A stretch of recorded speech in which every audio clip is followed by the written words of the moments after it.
اعوذ باللہ من الشیطان الرجیم بسم اللہ الرحمن الرحیم۔ آپ علیہ السلام کا ذکر قرآن مجید میں صرف 2 جگہ پر آیا ہے۔ آپ علیہ السلام کا سلسلہ نسب حضرت ہارون علیہ السلام سے جا ملتا ہے۔ آپ کی بعثت کا زمانہ حضرت حزقیل علیہ السلام کے بعد کا ہے۔ آپ علیہ السلام کے ذمہ بنی اسرائیل کی دعوت و تبلیغ کا کام سونپا گیا۔ یہ وہ دور تھا جب بنی اسرائیل اور ان کا بادشاہ اخیب اور اس کی بیوی ایزیل بعل کے نامی ایک بت کے پرستار تھے۔ آپ علیہ السلام کے زیر سرپرستی الیسع علیہ السلام رہے، جو آپ علیہ السلام کے بعد نبی مبعوث ہوئے۔ ابن کثیر میں بروایت حضرت وہب رحمۃ اللہ علیہ آپ علیہ السلام کا سلسلہ نسب اس طرح بیان کرتے ہیں: الیاس بن نصیر بن فخاس بن عبداس بن حضرت ہارون علیہ السلام بن عمران۔ آپ علیہ السلام حضرت حزقیل علیہ السلام کے بعد نبی بنی اسرائیل میں مبعوث ہوئے۔ معارف القرآن میں ہے کہ تاریخی اور اسرائیلی روایات اس بات پر متفق ہیں کہ آپ حضرت حزقیل علیہ السلام کے بعد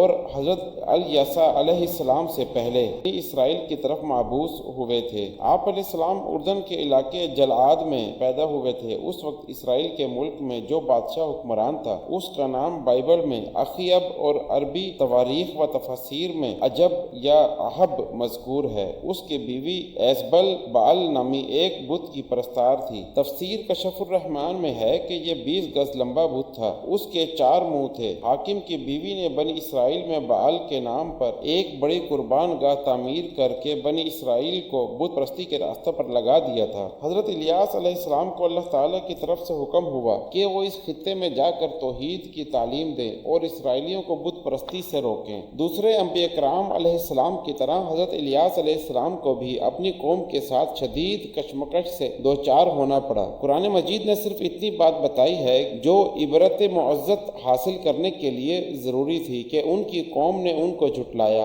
اور چند مخلص بندوں کے سوا کسی نے حضرت الیاس علیہ السلام کی بات نہ مانی۔ جیسا کہ ارشاد ہے، بے شک الیاس بھی پیغمبروں میں سے تھے۔ جب اس نے اپنی قوم سے کہا، کیا تم اللہ سے نہیں ڈرتے؟ کیا تم بعل نامی بت کو پوجتے ہو اور اس کو چھوڑ بیٹھے ہو جو سب سے بہتر پیدا کرنے والا ہے؟ وہ تمہارا معبود اور تمہارے اگلے باپ دادوں کا بھی پروردگار ہے۔ بس انہوں نے اس کی تکذیب کی، یقیناً وہ گرفتار کر کے حاضر کیے جائیں گے، مگر ہاں جو اللہ کے چیدہ برگزیدہ بندے تھے۔ اور ہم نے پیچھے آنے والوں کو الیاس کے لیے یہ بات رہنے دی کہ الیاس پر سلام ہو، بے شک اللہ نیکوکاروں کو ایسا ہی صلہ دیا کرتے ہیں۔ اس میں کچھ شک نہیں کہ الیاس ہمارے ایماندار بندوں میں سے تھا۔ بعض مفسرین نے اس کشمکش کے مفصل حالات بیان کیے ہیں۔ مروجہ تفاسیر میں حضرت الیاس علیہ السلام کا سب سے بہتر تذکرہ تفسیر مظہری میں علامہ بغوی رحمۃ اللہ علیہ کے حوالے سے کیا ہے۔ اس میں جو واقعات مذکور ہیں تقریباً وہ تمام تر بائبل سے ماخوذ ہیں، اور دوسری تفسیروں میں بھی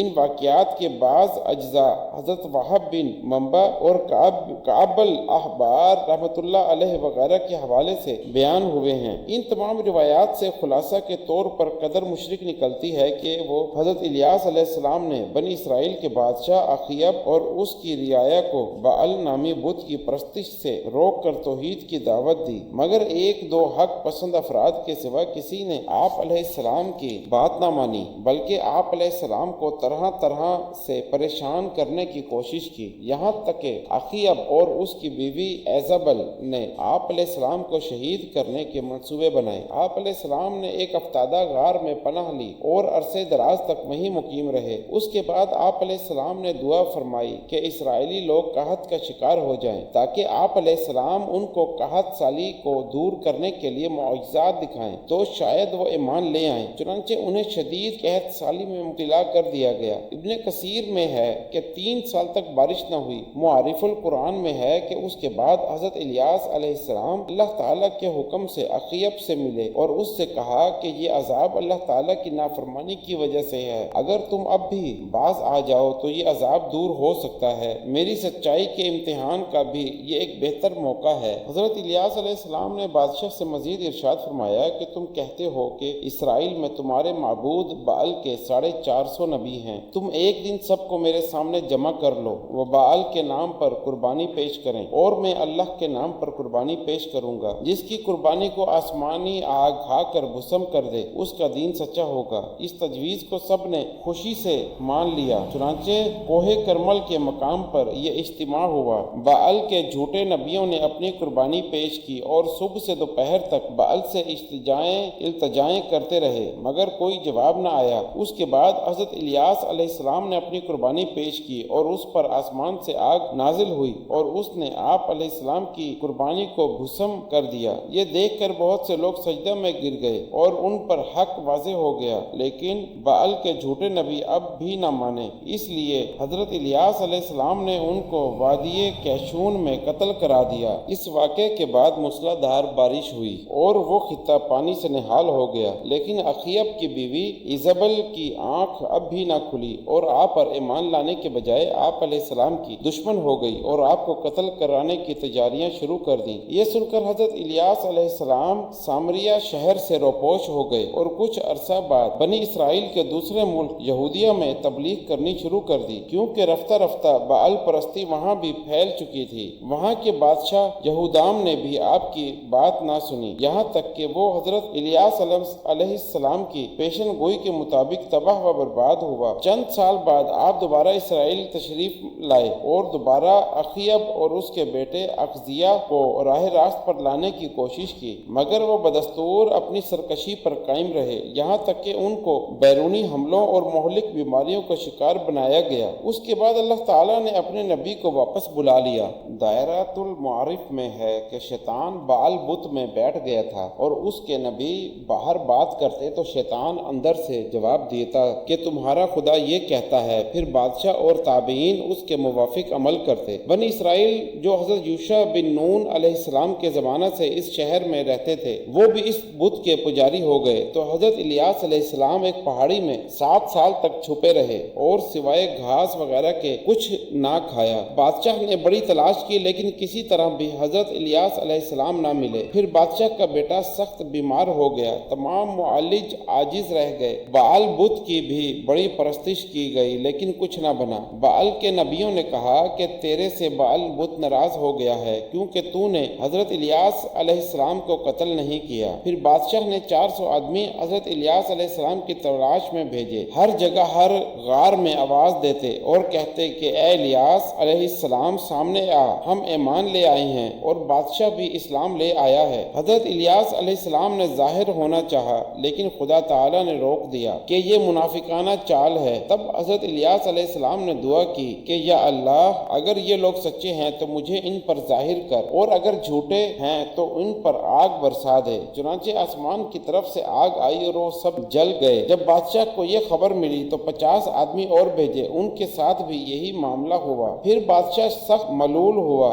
لیکن بیٹے کی سخت بیماری کی وجہ سے نہ جا سکا۔ آخر بادشاہ نے ایک مومن آدمی کو بڑا جرار لشکر دے کر بھیجا۔ اس مومن نے حضرت الیاس علیہ السلام کو آواز دی تو الیاس علیہ السلام اس کے ساتھ شہر میں آئے، لیکن اس وقت بادشاہ کا بیٹا شدید بیماری کی وجہ سے ہلاک ہو گیا تھا۔ بادشاہ اسی غم میں تھا کہ حضرت الیاس علیہ السلام پھر چلے گئے۔ بادشاہ نے لشکر کے کمانڈر سے حضرت الیاس علیہ السلام کے بارے میں دریافت کیا۔ اس مومن نے کہا کہ میں بھی آپ کے لڑکے کے غم میں مبتلا تھا، مجھے پتہ نہیں کہاں گیا۔ بڑی مصیبتیں گزارنے کے بعد جب حضرت الیاس علیہ السلام ایک عورت کے گھر رہے، اس کا جوان بیٹا بیمار تھا۔ حضرت الیاس علیہ السلام نے دعا کی، وہ ٹھیک ہو گیا۔ وہ حضرت یسع علیہ السلام تھے جو آپ علیہ السلام کے بعد نبی ہوئے تھے۔ حضرت الیاس علیہ السلام نے اپنے لیے دعا کی، پھر وہ نورانی گھوڑے پر سوار ہو کر اڑ گئے۔ مورخین و مفسرین کے نزدیک یہ مسئلہ بھی زیر بحث آیا ہے کہ حضرت الیاس علیہ السلام زندہ ہیں یا وفات پا چکے ہیں۔ تفسیر مظہری میں علامہ بغوی رحمۃ اللہ علیہ کے حوالے سے جو طویل روایت بیان کی گئی ہے، اس میں یہ بھی مذکور ہے کہ حضرت الیاس علیہ السلام کو آتشی گھوڑے پر سوار ہو کر کے آسمان کی طرف اٹھا لیا گیا تھا، اور حضرت عیسیٰ علیہ السلام کی طرح یہ بھی زندہ ہیں۔ ابن کثیر میں ہے کہ جب کفار اپنے وعدے سے پھر گئے اور اپنے کفر پر اڑ گئے تو آپ علیہ السلام نے یہ حالت دیکھ کر اللہ سے دعا کی کہ انہیں اپنی طرف لے لے۔ ان کے ہاتھوں تلے حضرت الیسع بن احتوب علیہ السلام پلے تھے۔ حضرت الیاس علیہ السلام کی اس دعا کے بعد انہیں حکم ملا کہ وہ ایک جگہ جائیں اور وہاں انہیں جو بھی سواری ملے اس پر سوار ہو جائیں۔ جب آپ علیہ السلام وہاں پہنچے تو آپ کو ایک نوری گھوڑا دکھائی دیا جس پر آپ علیہ السلام سوار ہو گئے۔ اللہ تعالیٰ نے انہیں بھی نوری کر دیا اور اپنے پروں سے فرشتوں کے ساتھ اڑنے لگے۔ حضرت کعب بن احبار سے منقول ہے کہ کہ 4 انبیاء اب تک زندہ ہیں، حضرت خضر علیہ السلام، حضرت الیاس علیہ السلام زمین میں، اور حضرت عیسیٰ علیہ السلام اور حضرت ادریس علیہ السلام آسمان میں ہیں۔ یہاں تک کہ بعض حضرات نے کہا ہے کہ حضرت خضر اور حضرت الیاس علیہ السلام ہر سال رمضان المبارک کے مہینے میں بیت المقدس میں جمع ہوتے ہیں اور روزے رکھتے ہیں۔ تفسیر مظہری میں قاضی ثناء اللہ پانی پتی نے فرمایا ہے کہ شیخ احمد سرہندی مجدد الف ثانی رحمۃ اللہ علیہ نے اپنے مکاشفہ میں حضرت خضر علیہ السلام سے ملاقات کی اور ان سے ان کی زندگی کے بارے میں سوال کیا تو انہوں نے فرمایا کہ میں اور الیاس زندہ نہیں ہیں، لیکن اللہ تعالیٰ نے ہمیں یہ قوت دی ہے کہ ہم زندہ آدمیوں کی شکل میں متشکل ہو کر لوگوں کی امداد مختلف صورتوں میں کرتے رہیں۔ حضرت ثابت بنانی رحمۃ اللہ علیہ فرماتے ہیں کہ میں حضرت مصعب بن زبیر رضی اللہ تعالی عنہ کے ساتھ کوفے کے علاقے میں تھا۔ میں ایک باغ کے اندر چلا گیا کہ 2 رکعت پڑھ لوں۔ میں نے سورہ مومن کی ابتدائی آیتیں نماز سے پہلے پڑھ لیں۔ اس کتاب کا نازل کیا جانا اللہ تعالیٰ کی جانب سے جو کمال قوت اور کمال علم کا مالک ہے، گناہ کا بخشنے والا، توبہ قبول کرنے والا، سخت سزا دینے والا، بڑی قدرت اور فضل کا مالک ہے، اس کے سوا کوئی معبود نہیں، اسی کی طرف لوٹ کر جانا ہے۔ اچانک دیکھا کہ ایک شخص میرے پیچھے سفید خچر پر سوار کھڑا ہے جس کے بدن پر جمنی کپڑے ہیں۔ اس نے مجھ سے کہا کہ جب تم غافری ذنبی کہو تو اس کے ساتھ یہ دعا کرو، یعنی اے گناہوں کے معاف کرنے والے مجھے معاف کر دے، اور جب قابل توبی پڑھو تو یہ دعا کرو، یعنی اے توبہ قبول کرنے والے میری توبہ کو قبول فرما، اور جب پڑھو شدید العقاب تو یہ دعا کرو، یعنی اے سخت عقاب دینے والے مجھے عذاب نہ دیجیے، اور جب ذی طولی پڑھو تو یہ دعا کرو، اے انعام و احسان کرنے والے مجھ پر انعام فرما۔ حضرت ثابت بنانی رحمۃ اللہ علیہ فرماتے ہیں کہ یہ نصیحت اس سے سننے کے بعد جو ادھر دیکھا تو وہاں کوئی نہ تھا، میں اس کی تلاش میں باہر دروازے تک آیا، لوگوں سے پوچھا کہ ایک ایسا شخص جمنی لباس میں یہاں سے گزرا ہے، سب نے کہا کہ ہم نے کوئی ایسا شخص نہیں دیکھا۔ حضرت ثابت کی اس ایک روایت میں یہ بھی ہے کہ حضرت الیاس علیہ السلام تھے وہ۔ ربنا تقبل منا انک انت السمیع العلیم، صدق اللہ العظیم۔